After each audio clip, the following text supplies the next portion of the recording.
কিভাবে একটা মানুষকে পাথর মেরে হত্যা করা হয়েছে। আমি প্রশ্ন করতে চাই, বিএনপির এত শক্তি কিভাবে এবং কোথা থেকে এলো যে তারা এইভাবে জনসম্মুখে মানুষকে পাথর মেরে হত্যা করেছে? তারা কি জবাব দিতে রাখে না?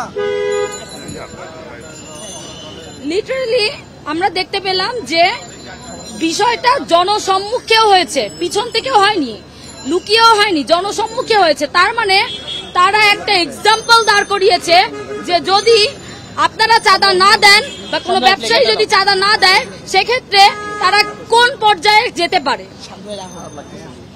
এবং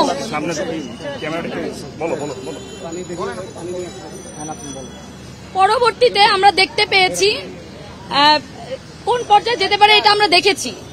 এবং আমি এখানে আরেকটা বিষয় বলতে চাই যে মিডিয়া কি করেছে, এই যে এতগুলো মিডিয়া সাংবাদিক 9 জুলাই বর্বরতার মাধ্যমে তাকে কিভাবে হত্যা করা হয়েছে, একটা টিভি মিডিয়াও একটা সাংবাদিক ভাইরাও এটা প্রচারণা করেনি কেন?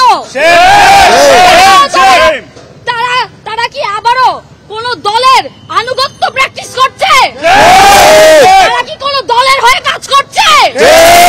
তারা যদি কোন দলের হয়ে কাজ করে, আমি সুস্পষ্টভাবে বলতে চাই, আপনার জুলাইয়ের পরে আপনাদেরকে ছেড়ে দিয়েছি, কিন্তু এখন আর ছাড় দেয়া হবে না। আমরা জানি আপনাদেরকে কিভাবে ঠিক করতে হবে। আমাদেরকে বাধ্য করবেন না যেন আপনাদেরকে আপনাদের সংস্কারেও যেন আমরা আপনাদের সংস্কারের জন্য আমাদেরকে নামতে বাধ্য করবেন না। আরেকটা কথা বলতে চাই, ডক্টর ইউনূস একজন নোবেল বিজয়ী হয়ে প্রধান উপদেষ্টা হয়ে এখানে বসে আছে, কিন্তু 1 বছরে সে ল অ্যান্ড অর্ডার পর্যন্ত ঠিক করতে পারেনি। সে ব্যর্থ, সে সম্পূর্ণরূপে ব্যর্থ।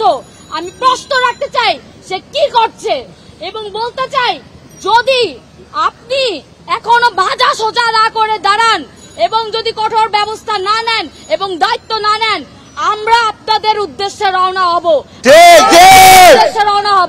1 বছরে কি করেছেন সেটার জবাব আপনাদের দিতেই হবে।